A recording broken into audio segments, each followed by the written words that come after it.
This is neither Prithviraj Sukumaran's film nor Roshan Matthews. The one who steals the show is Mamu Koya.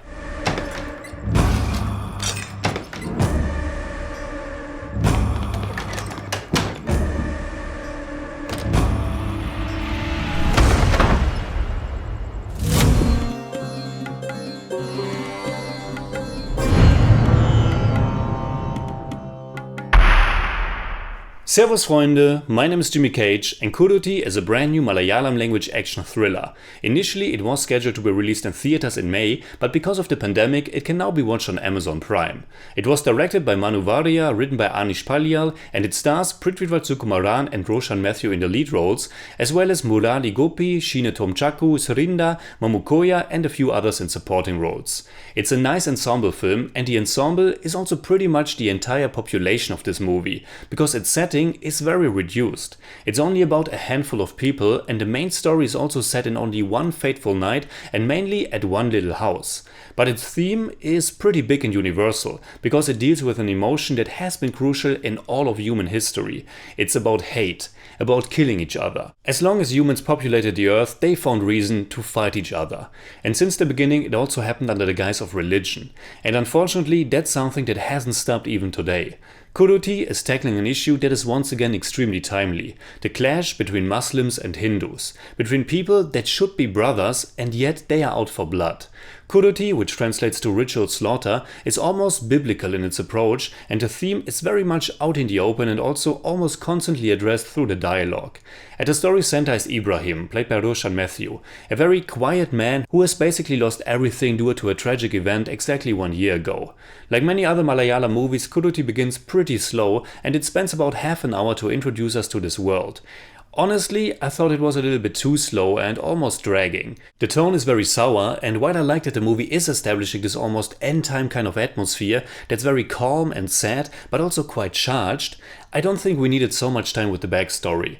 I guess it's important that our protagonist has lost everything, because that can maybe be seen as a way he gets tested by God, tested in his belief. But I think the movie would have worked just fine without so much time spent on it.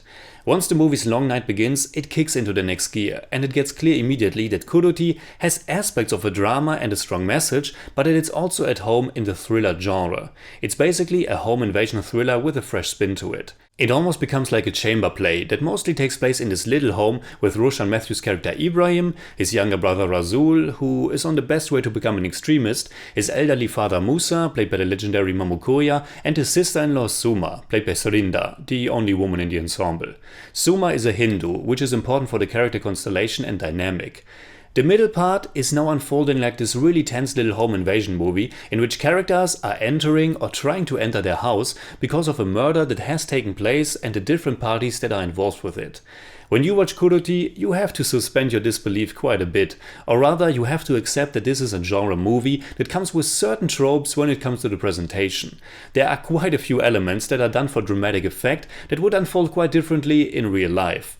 Characters not saying much when they could easily diffuse a situation, or then saying a lot when they lay out their ideology. Or characters appearing exactly in the right moment and always super dramatic, like they are waiting for their cue, for their moment in the screenplay to approach the other characters. And of course accompanied by a super dramatic loud background score that was composed by Jakes Bejoy. Now all these things shouldn't be understood as a negative. The movie is actually doing a fine job creating a really tense atmosphere. The music is quite effective, and so are the many dramatic camera compositions, with extreme close-ups, tense over-the-shoulder shots and so on. The acting is also pretty good throughout, and it's not just a gripping thriller, but also a fascinating and interesting dynamic between the characters and their different convictions. Now, you might wonder why I haven't really mentioned the lead actor so far. If you don't want to know anything, just pause the review at this point and come back after you have seen the movie. But if you have seen the trailer or the poster and Prithviraj Sukumaran's facial expression on it, it shouldn't come as a big surprise that he's actually playing the villain here. It takes quite a while until he enters the movie, and that's usually something that I really like. This anticipation for the star. And it worked here as well.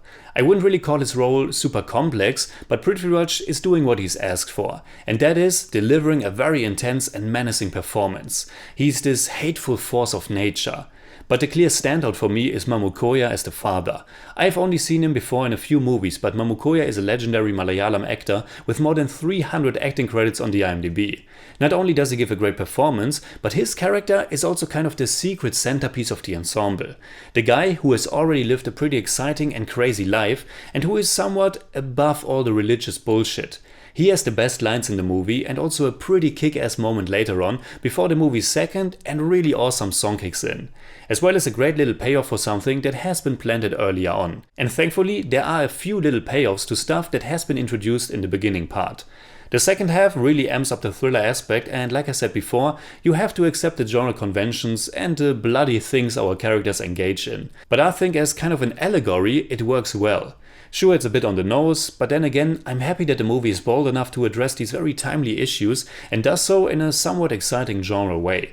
I'm also always a sucker for movies that tell their story in a very reduced little setting, and if you watch Kudoti in pitch black surroundings, it has a nice dark atmosphere.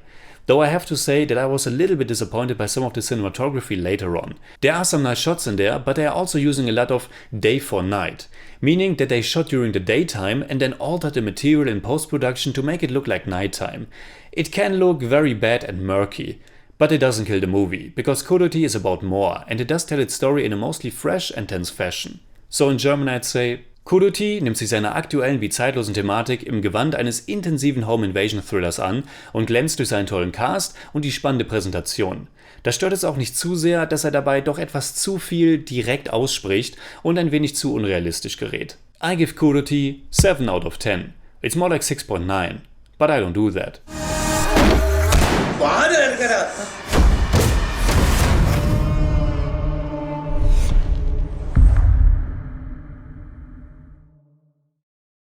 Alright, that's it. Like always, comment below and let me know what you think about Kudoti. You can hit me up on Twitter, Instagram, Letterboxd and also on Patreon, simply at TheJimmyCage. And if you enjoyed this episode, please give me a thumbs up, share, subscribe, whatever you like. And make sure you hit that bell for all I have to tell.